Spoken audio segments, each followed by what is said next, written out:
Bom, já que o tema em debate é a defesa dos injustiçados, eu faço questão de consignar uma nota de desagravo ao Dr. Sebastião Coelho, desembargador aposentado, advogado de um dos perseguidos do 8 de janeiro. O Dr. Sebastião ficou conhecido do grande público ao fazer a seguinte constatação na cara dos ministros do STF. Aspas, Vossas Excelências têm que ter a consciência de que são as pessoas mais odiadas nesse país. Fecha aspas.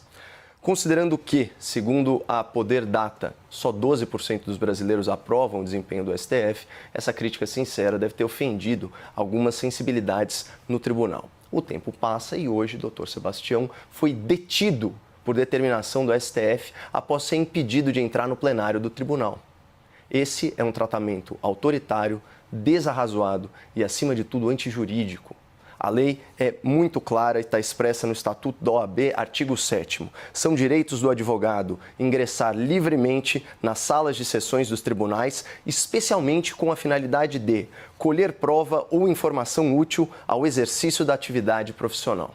Pois bem, o cerceamento, o embaraço, a restrição ao direito de defesa, como esse praticado contra o Dr. Sebastião, foi um dos pontos centrais da sustentação oral do advogado do ex-presidente Jair Bolsonaro, Dr. Celso Vilardi. O Dr. Vilardi chocou o grande público ao revelar que o procurador, indicado por Lula, praticou dumping processual. Ou seja, ele sobrecarregou a defesa com mais de 45 mil documentos distribuídos em 8 petições, algo que é humanamente impossível de ser lido, interpretado, concatenado em um prazo tão curto para a apresentação de uma defesa.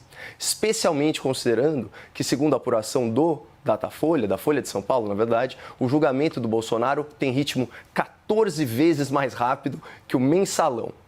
Só que, além de inundar os advogados com excesso de documentos e arquivos inúteis, a PGR e o STF se recusam a compartilhar documentos e arquivos essenciais para a defesa.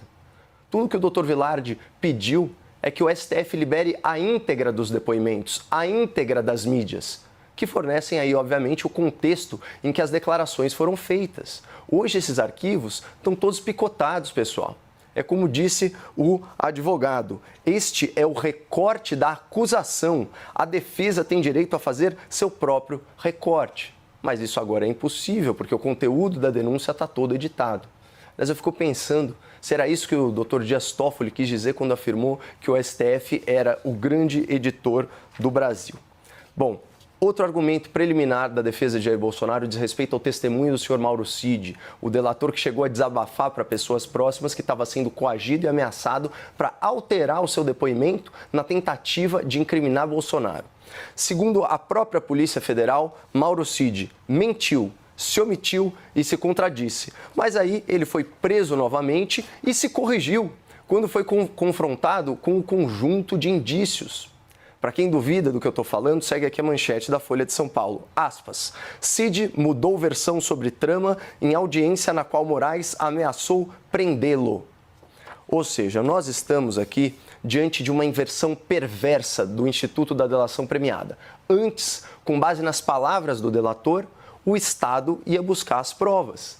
Agora, com base nas provas do Estado, é o delator que tem que buscar as suas próprias palavras. Pessoal, reparem como é nula essa prova.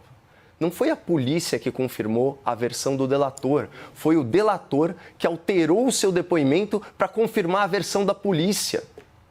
E mesmo assim, como destacou o Dr. Vilardi, eles não encontraram nenhuma prova de conduta criminosa por parte do ex-presidente Jair Bolsonaro. Nenhuma mensagem nos seus dispositivos eletrônicos ou na sua nuvem, nenhum documento na sua posse, nem mesmo uma única conexão entre Jair Bolsonaro e os atos de 8 de janeiro. Talvez por isso o procurador escolhido pelo Lula tenha optado por costurar uma narrativa repleta de suposições e acusações sem prova, ou acusações que contrariam as provas colhidas. E mais uma vez, se você não acredita em mim, então acredite nas manchetes da Folha de São Paulo.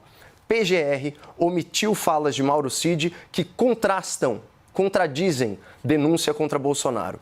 PGR turbina acusação contra Bolsonaro com conclusões que nem mesmo a Polícia Federal bancou.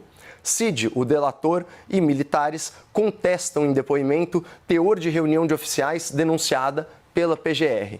E, finalmente, Bolsonaro aceitou matar Lula, diz PGR, sem comprovar. Portanto, Basília, a resposta para a questão em debate é sim. O objetivo do dia foi alcançado.